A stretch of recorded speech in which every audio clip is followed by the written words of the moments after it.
to our YouTube channel, as always. Rax and Stephanie Ruth, and today we're going to be talking about careers, university, and you're thinking about your career in the future or embarking upon your career journeys. So a bit of an outlook and insight into things that you may encounter. So, do you need to go to uni to get yourself into a good career? A lot of people ask themselves this question, and I think it could be, it could go either way, and it depends on the things that you want to do, the subjects that you want to study, the field that you want to go to, and the career that you want to get yourself into.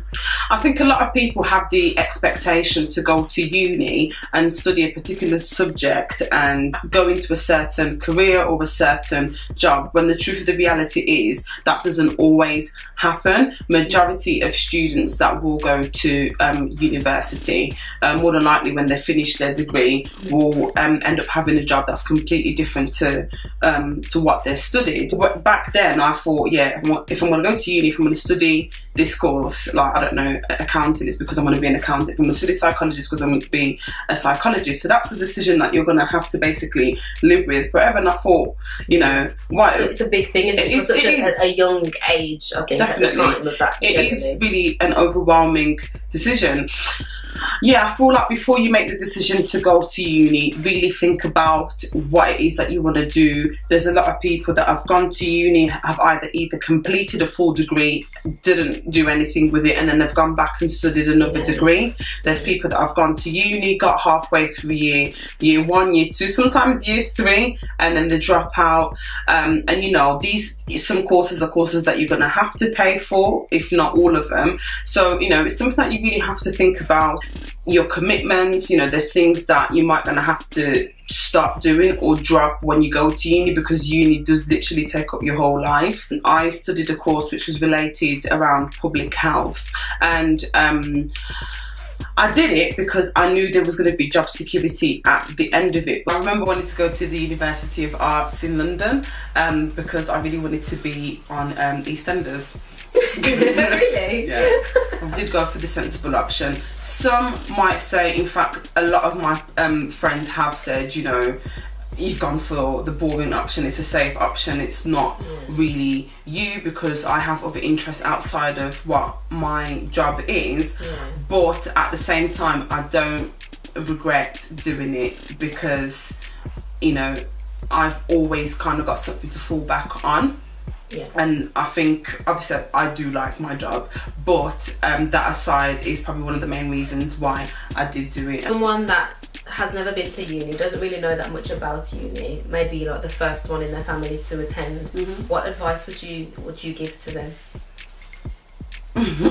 Don't be the lastminute.com student. I made the mistake of being that student. I was always handling my assignments very last minute, starting them the night before, banging out 24-hour shifts in the library because I didn't start. I know, I was terrible. I procrastinated till the end. Looking back now, reflecting, definitely if I had time to put in more work into my assignments, I definitely think I would have got better grades. I think another tip would be read up on what you're about to study for the next 3 years. That's a good one, actually, I made the mistake of not doing that. I knew there was job security at the end of it, but I didn't know things like, I didn't know like what my starting salary was going to be. I didn't know the extent of what the job could entail, the pressures of, you know, of what the reality of the job is. The final point is, I think uni can be underestimated in the sense that it can, I think those 3 years of uni, depending on what course you do, it could be 4, they're so crucial. It can actually be quite life challenging, and I think for me it helped me I think I matured then, you know. I think that's when I entered into adulthood, when I was at uni. Because not only was I faced with my challenges of uni, I was also faced with obviously the circumstances outside that, and having to balance the both together was really something for me. So not only did I take away a degree from my university experience, I think I took a lot of valuable life skills and life lessons. I really matured. You know, some people learn how to cook for the first time. Literally just defend. Do you know what I mean? You fend for yourself. Some people learn how to wash clothes and all those kind of things. So university experience, I think, is definitely not just academics, not just a degree, not just a piece of paper with grades. You learn a lot of set of skills, and you literally start adulthood from then. But I think the key thing, you know, you said that life changing and life challenging. I think a lot of it as well is that age bracket. So between, say, what is it? Well, everyone starts going to uni when about 18, 19, so 20. I think between 18 and 23, I would say there's a big shift. There is. Because when I was looking back at my 18-year-old self, I thought, I know everything, like, I'm a big woman, do you know what I mean? Mate. By the time I left uni flipped me upside down. I was just, wow. Like, pancakes your life. Pancake my life. Second year of A-levels, partway through that, I thought, you know what, frig this. This isn't for me. I don't want to do this yet. Did freelance first, just freelance makeup. Then I did self-employment within a salon. At that moment in time, I thought that that's what I wanted to do. By that point, I'd already worked in a school. I had already worked in retail, and I had already worked. You worked in retail? I worked in JD Sports. Did you? Oh, and you worked in Wix. Ross, yeah, I did. As if you remember that. Yeah, it just wasn't really for me. I didn't have a car at that point, so it made everything 10 times harder. At that point, I just thought, you know what? I don't know what I want to do. I've tried all these different things and none of them feel like they were for you. Yeah, I think sometimes some of it was a case of it sounded good, the idea of it was good. It didn't speak to my soul, and I ignored that. And I just thought, you know what? I don't know what to do, so I'm just going to do this. You didn't know what you wanted to do with yourself. You didn't know what was for you. Yes. So many people that are stuck in that, they're constantly having some for now jobs.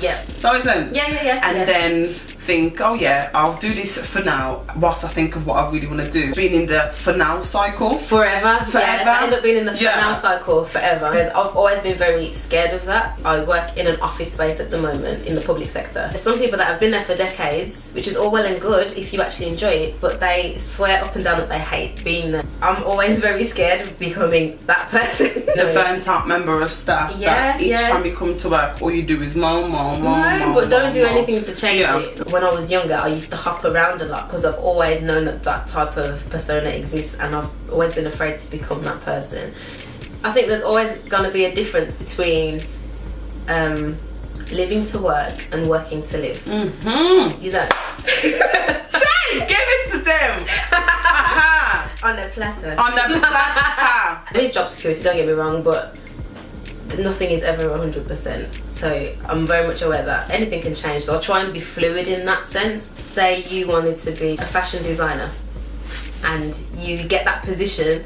Obviously you're going to live and breathe that position because that's what all your hopes, your dreams, your aspirations, you've aspired to do this for years. For me, I would say that my main goal is to work to live. So I go in, enjoy my time whilst I'm there, get done what I need to get done, but when I leave a premises, my work stays in that premises.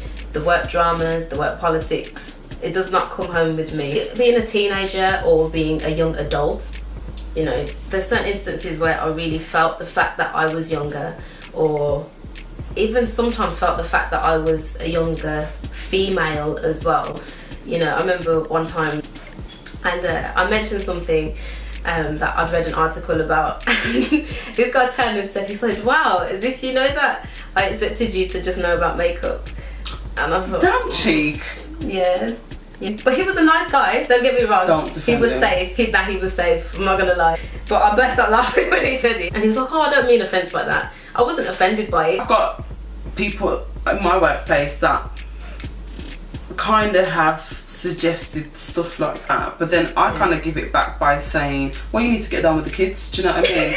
Get with the times. Yeah. Be current. Yeah. What do you know what I mean? Why is it all black and white? Yeah, Girl, yeah. we are in colour in line. Thank you. Yeah, but everyone has their perspectives of what your demographic is, whether it's female, whether it's young, whatever your demographic is. People have those perspectives of you before you open your mouth. On the flip side, that can work in your favour, because when you go in there and you blast out all the work, there's no errors, there's no issues, there's no nothing. You bring up something new, a new practice for them to carry out in the workplace. They'll think, oh, like you come and you blow their ideals out the water. So it also gives chance for that, because I would rather that than go in and someone think that I'm really highly intelligent and then I open my mouth and I'm a plank. Before I got into the career that I'm currently in now, I used to work part-time in a family restaurant. If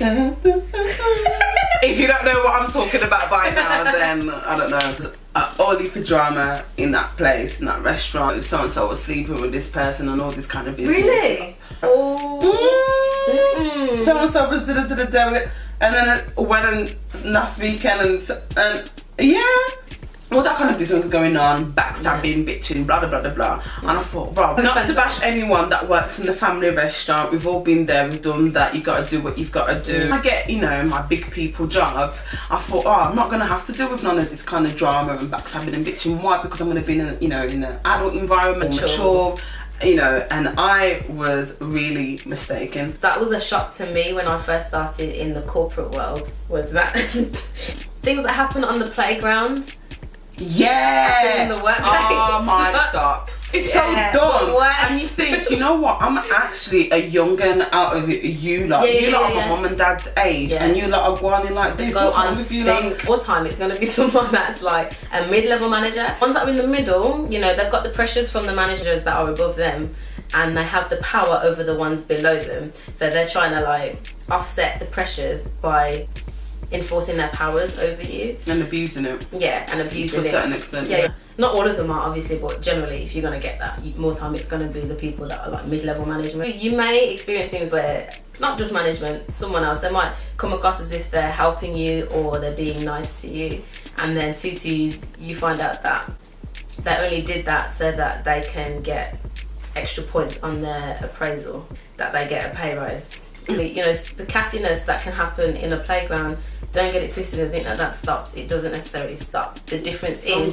your maturity and how to handle it, how to deflect it, how to deal with it, and how to leave it at the door. Triple D. Yes, don't get me wrong, because I've been in situations where I haven't dealt with it very well. It's all part of growing up. However, now, me no business. But if I didn't go through that type of experience, how else do you learn to deal with something unless you go through it? I won't be able to come and tell you. If anyone's going through it, I can now talk to them and help them through it. Do you feel like it's made you stronger as well? Yeah, definitely. It's crazy because it makes you more blasé. It's like you can use it almost like as a life skill now, isn't it? Yeah, definitely. If I'm polite and courteous and you don't want to reciprocate, okay. Whereas before I used to think, oh, I wonder why this or why that, or did I do something, or...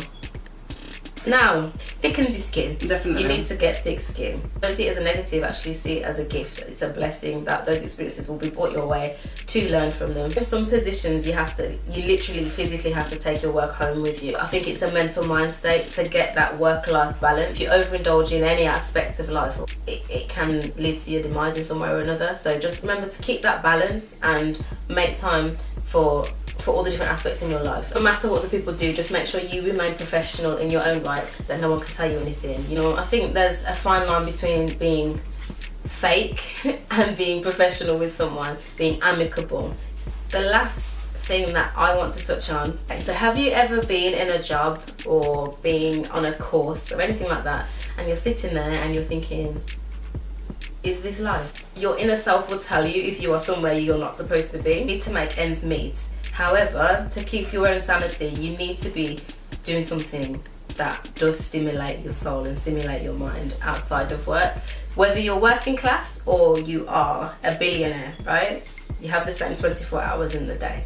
You come home, you know, obviously you're tired, you feel this other way, and you just think, oh, I just want to kind of, especially in the winter, there are at least, even if you just did like an hour a day where you did something that stimulates what you actually want to do. So say you like singing, sing for an hour a day. That hour a day is better than nothing a day. If you're not feeding it at all, it's just going to dwindle away, and then a portion of your core will dwindle away with it. You can't ignore your true self, because it will always just come back to bite you and haunt you. Everyone has something inside them. It's just to pull it out and feed it. And to find it as well. To find it. Yeah. Let it lead you and take you wherever it is you need to go. In general, just think about your career, life decisions that you are wanting to make, especially as a young person. Don't rush.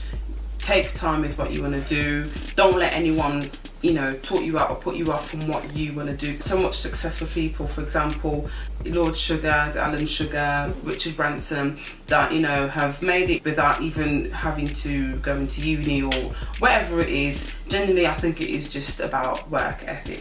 Thank you so much for watching. Before we go as well, I'd like to say to everyone that has given us any feedback and comments and suggestions, a big thank you to all of you. Make sure you like, comment, share and subscribe. We will see you all next time. Thanks, guys. Lord God. It's taught things now. I know, what's the worst that can happen? You just put it out. If it's bad, you just get out. You like up and tank? Yeah. Oh what did you say again? No, was it? You what? I don't even know. Her, innit? Like, I'm a bothered. And that's it, I'm a bothered. Yeah. Girl, I was thinking something else.